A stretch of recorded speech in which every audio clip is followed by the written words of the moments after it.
আসসালামু আলাইকুম, welcome to গ্রাফিক্ল্যান্স। কেমন আছেন সবাই? আশা করি সবাই ভালো আছেন। আজকে আমাদের 17তম ক্লাস। আজকে আমরা কথা বলবো পেন টুল এবং রেক্ট্যাঙ্গুলার টুল নিয়ে, এবং কিভাবে আপনি ফ্রিতে একটা অনলাইন টুলস ইউজ করে ব্যাকগ্রাউন্ড রিমুভ করতে পারেন। ভিডিও শেষে আমরা ওটাও দেখাবো। এর পরবর্তীতে আমাদের গ্রেডিয়েন্ট টুলটা বাকি থাকবে। আমরা গ্রেডিয়েন্ট টুলটা নিয়ে আলোচনা করেই আমাদের 3 পিস ডিজাইনে আমরা চলে যাব। তাহলে চলুন শুরু করি। পেন টুলের কাজ যদি আমরা বলি, তাহলে ইলাস্ট্রেটর আপনারা দেখেছেন পেন টুলের কাজ অনেক সহজ। তবে এখানে পেন টুলের কাজ একটু আলাদা আছে, কিন্তু আপনারা যদি ইলাস্ট্রেটরের যে পেন টুলটা ওটা যদি আপনারা ঠিকভাবে ভালোভাবে শিখে যান, তাহলে এটা বেশ একটা সমস্যা হবে না। যেমন আমরা যখন পেন টুলে এখানে ক্লিক করলাম, তখন দেখেন আমাদের এখানে শেপ এবং পাথ দুটো দেখাচ্ছে। আমরা যদি শেপে দেখি, শেপে যদি আমরা এখানে ক্লিক করি, একটা জিনিস খেয়াল করেন, আমরা যখন অন্য কোনো ব্রাশ টুল দিয়ে বা অন্য কোনো অবজেক্ট নিতে চাই, আমাদের কিন্তু আলাদা একটা লেয়ার নিতে হয়। যখন আপনি শেপ নেবেন, তখন ওই অটোমেটিকলি আপনাকে একটা লেয়ার তৈরি করে দিবে। এখন দেখেন, আমরা যখন এটাকে শেপটাকে তৈরি করতেছি, দেখেন আমরা যখন এখানে প্রথম যেখান থেকে শুরু করেছি ওখানে আনার পরেই আমাদের এখানে রাউন্ড দেখাচ্ছে, মানে আমাদের এটা এখন একটা শেপে পরিণত হয়ে গেছে। এখন আমাদের শেপটাতে ফিল কালার এটা আছে, আমরা যদি এটা দিই ক্লিক করে এখানে যদি আমরা আসি, তাহলে আমরা এখান থেকে যে কোনো কালার নিতে পারবো। আপনি ইচ্ছামতো কালার নিতে পারবেন। এবং আমাদের পাশে এখানে আছে স্টক কালার। আমরা যদি স্টক কালারে এখান থেকে যে কোনো একটা সাদা ডার্ক ব্লু দেই, ওকে, দিয়ে এখন আমরা এখানে দেখেন আমাদের আপনি কমাতে বাড়াতে পারবেন। এছাড়াও আপনি এখানে স্টকের উপর আয়না মাউসটাকে ক্লিক করে ডানে বামে যখন ঘুরাবেন, তখন ওর স্টক কালারটা চিকন এবং মোটা হবে। এখানে আপনি কীভাবে রাখতে চান ওগুলো দেওয়া আছে, তো এগুলো আপনারা দেখে নেবেন, আপনারা এগুলো বুঝেন। এখন আমরা যদি ভিতরেও কিছু টুলস আছে, যেমন ফ্রি ফর্ম যেটা, ওটা হচ্ছে আপনার লেসে টুলের মতোই, এই যে লেসে টুলসটার মতোই কাজ করে। যেমন আমরা যদি যে আমরা খুশিভাবে নিতে পারবো, নিয়ে মিলিয়ে দিলাম, হয়ে গেল। এখান থেকে কালারগুলো সব চেঞ্জ করলাম, স্টক কালার দিলে যদি প্রয়োজন হয় দিলাম। তাহলে ফ্রি ফর্ম টুলের কাজ হচ্ছে আপনি ফ্রি হ্যান্ডলি যে কোনো কিছু তৈরি করতে পারবেন। এখানে কার্ভেচার আছে, পেন কার্ভেচার যদি আমরা দেখি, আপনারা দেখেন আমরা যখন পেন টুল দিয়ে সোজা সোজা ক্লিক করি, ওই সোজা সোজা একটা কর্নার দিচ্ছে আমাদেরকে। সোজা সোজা করার পরে আমাদেরকে একটা কর্নার দিচ্ছে, এবং কি শেপটা বরাবর হচ্ছে, সোজা হচ্ছে। যদি আমরা এটাকে ধরে ড্র্যাগ করি বা টানি, তাহলে আমাদের একটা কার্ভ দিবে। কিন্তু আপনি যদি এই কার্ভেচার পেন টুলকে দিয়ে আপনি ডাইরেক্ট ক্লিক করেন, ওই আপনাকে কর্নার দিবে না, ওই রাউন্ড শেপ করে দেবে। আমি যদি এটাকে এখন এখানে অ্যাড অ্যাঙ্গেল টুল যাই, আপনি এখানে নতুন করে কর্নার অ্যাড করতে পারবেন, আপনি এটাকে লাড়াচাড়া করতে পারবেন, আপনি এটাকে নিউ অ্যাড করে এটাকে যে কোনো কাজ করতে পারবেন। আচ্ছা, আমাদের এখানে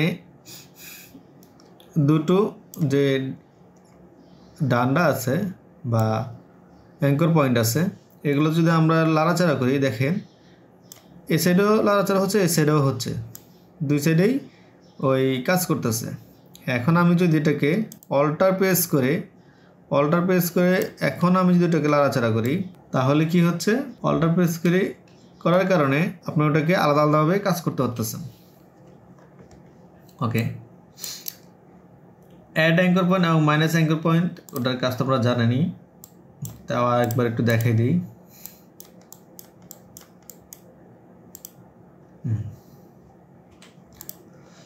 এখন যদি আমি মনে করেন এখান থেকে মাইনাস অ্যাঙ্কর পয়েন্ট আসি, আমি এটাকে ক্লিক করলেই এটা ডিলিট হয়ে যাবে, এটাকে ক্লিক করব, এটা ডিলিট হয়ে যাবে। মানে আপনি ডিলিট করতে চাইলে ওগুলোকে ডিলিট অ্যাঙ্কর পয়েন্ট দিয়ে আপনি এটাকে রিমুভ করতে পারবেন।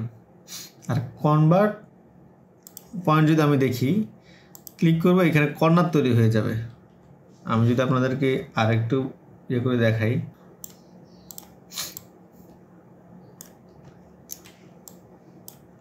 এখন দেখেন আমি এটাকে ক্লিক রাখা অবস্থা, এখন আমি যদি এখানে আসি, এখন আমি এখানে ক্লিক করব, ওই কর্নার তৈরি করে দেবে।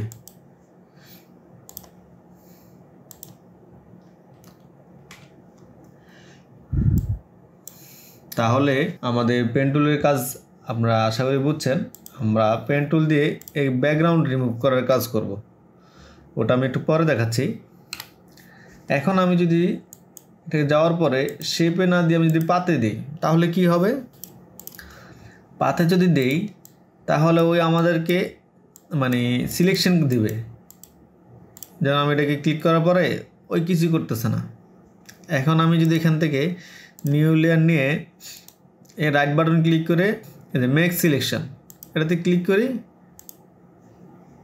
ও হয়ে যাচ্ছে, সিলেকশন হচ্ছে।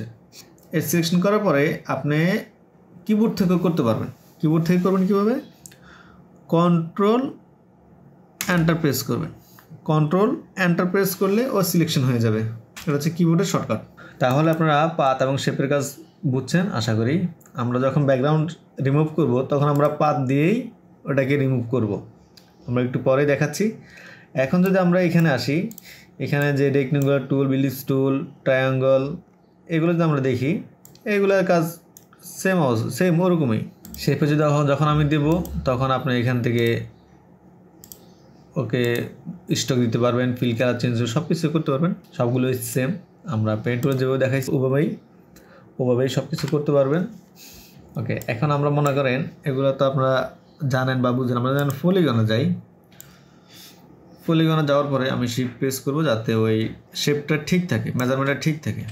এখন এখানে দেখেন আমি যখন পলিগনে ক্লিক করি তখন আমাদের এখানে কিছু অপশনের পাশাপাশি এখানে একটা অপশন দেখাচ্ছে, আপনি কয়টা কর্নার চাচ্ছেন।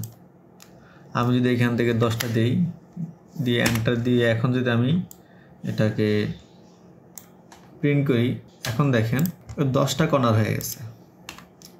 আমি এটাই ক্লিক করে আমি যদি এখন এখানে 6টা দিয়ে এন্টার প্রেস করে এখন যদি আমি এখানে শেপটাকে আর্ট করি, তাহলে দেখেন 6টা দিচ্ছে। মানে আপনি এখান থেকে আগেই তাকে বলে দিবেন যে আমার এত এত কর্নার লাগবে, আপনাকে ওটাই করে দেবে।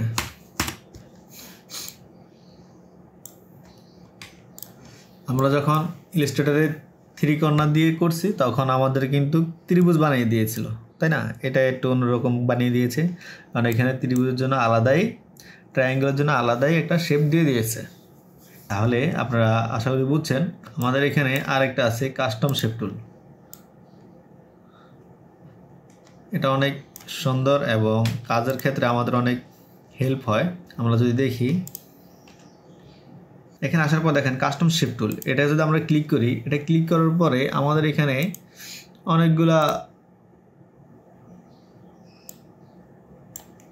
অনেকগুলা আপনার শেপ বা বিভিন্ন গাছের বা পশু পাখির এগুলার ফুলের বা বোটের এগুলার দেওয়া থাকে, শেপ দেওয়া থাকে। আপনি এখান থেকে নিয়েও কাজ করতে পারবেন।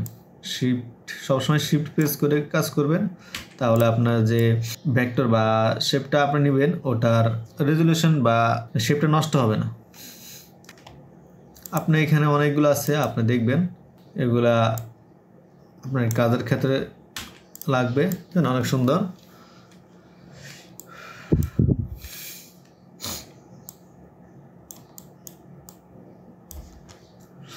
আমরা যদি এখান থেকে যে কোনো একটা গাছ দেখি, আমাদের এখানে এটা দেখে আপনি এগুলো সেম যে কালারগুলো সব কিছু চেঞ্জ করতে পারবেন। তাহলে আশা করি আপনারা বুঝছেন আজকে। তাহলে আমরা এখন পেন টুল দিয়ে যে একটা কাজ দেখাবো বলছে ওটা দেখাই। ওকে, এখন আমরা পেন টুল দিয়ে কীভাবে ব্যাকগ্রাউন্ড রিমুভ করবো ওটা দেখাবো। দেখেন আমরা যদি এখান থেকে এই টুলগুলো দিয়ে রিমুভ করতে যাই, আমাদের দেখেন এখান থেকে ফাইল মানে বেশি ডিলিট হয়ে যাচ্ছে, যেগুলো ডিলিট হয়ে যাচ্ছে। কারণ হচ্ছে এটা আপনার ফুলটা আপনার ব্যাকগ্রাউন্ড কালার সাথে অনেকটা সিমিলার, যার কারণে আমরা অন্য কিছু দিয়ে যখন রিমুভ করতে যাব ব্যাকগ্রাউন্ড, তখন এটা রিমুভ হয়ে যাওয়ার সম্ভাবনাই বেশি। তখন আমরা পেন টুল দিয়ে কাজ করব। আমরা পেন টুল দিয়ে কাজ করার জন্য ধরে ধরে, হ্যাঁ অবশ্যই পাতে রাখবেন। আমরা এখন এটাকে ধরে ধরে ব্যাকগ্রাউন্ডটাকে সিলেক্ট করব। আপনারা ডাইরেক্ট যে ইরেজার টুল আছে ওটা দিয়েও করতে পারেন, কিন্তু ওটা দিয়ে অনেক সময় লাগবে বা অনেক স্লো হবে। কিছু কিছু কাজ আমরা পেন টুল দিয়েও করে নেব, এতে করে অনেক সুবিধা হবে, আমাদের কাজও দ্রুত হবে এবং নিখুঁত হবে। এই দেখেন এটা ব্যাকগ্রাউন্ড কালার সাথে প্রায় মিলে যাচ্ছে। এখন আপনার যদি মনে করেন অন্য কিছু দিয়ে আপনি ম্যাজিক টুল দিয়ে যদি আপনি কাজ করেন, এই যে এখানে যেগুলো আছে এগুলো দিয়ে যদি আপনি কাজ করেন, তখন আপনি দেখবেন কি এগুলা ব্যাকগ্রাউন্ড কালার আর ফুলের কালারগুলোকে দূরে ফেলছে। আমরা যখন ইলাস্ট্রেটরে এটাতে ক্লিক করতাম তখন ওই অটোমেটিকলি এখান থেকে রিমুভ হয়ে যেত বা কাটও হয়ে যেত কর্নার তৈরি করার জন্য। এখানে আমরা অল্টার প্রেস করতে হবে, অল্টার প্রেস করে তারপরে এটাকে ক্লোজ করতে হবে। অল্টার প্রেস করে করে আপনাকে এটাকে ক্লোজ করে এরপর নতুন করে শেপ নিতে হবে। ইনশাল্লাহ আমরা আগামী ক্লাসে গ্রেডিয়েন্ট দেখিয়ে আমরা এরপর ক্লাসে আমরা পুরোপুরি 3 পিস ডিজাইনে চলে যাব ইনশাল্লাহ। খুব দ্রুত আপনাদেরকে কাজটা আমি শিখিয়ে দেব। আপনাদের টুলসগুলোর কাজ শিখে গিয়ে একটু সময় লেগে গেছে, কারণ যদি টুলসগুলো না বোঝায় তাহলে আপনারা অনেকেই বুঝবেনই না, কারণ অনেকে আছে টুলসের কাজ জানেই না। যাতে যারা আপনারা ফটোশপ এবং ইলাস্ট্রেটরের কাজ একদমই জানেন না তারাও যাতে এই কাজটা করতে পারেন, এই জন্য আমি এই ক্লাসগুলো নিয়েছি। ওকে, আমি এখন এটাকে ক্লোজ করে দিলাম। এখন আমি রাইট বাটন ক্লিক করে এখান থেকে করতে পারি, অথবা আমার শর্টকাট আমি যেভাবে করবো কন্ট্রোল এন্টার প্রেস করব, এটা হয়ে যাবে। এখন আমি যদি এটাকে কন্ট্রোল জে দিই তাহলে দেখেন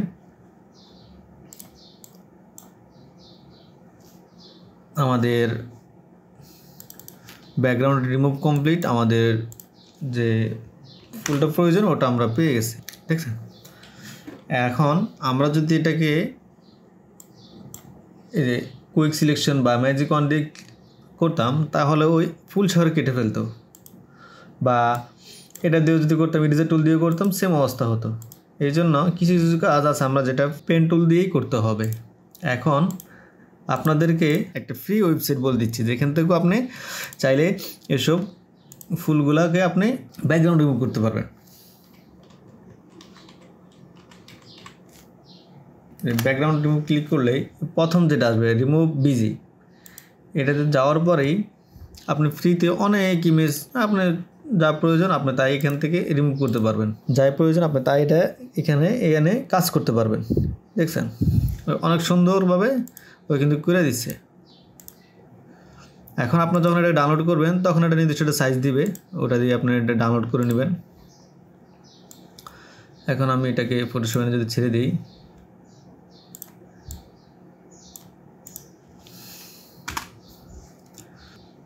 তবে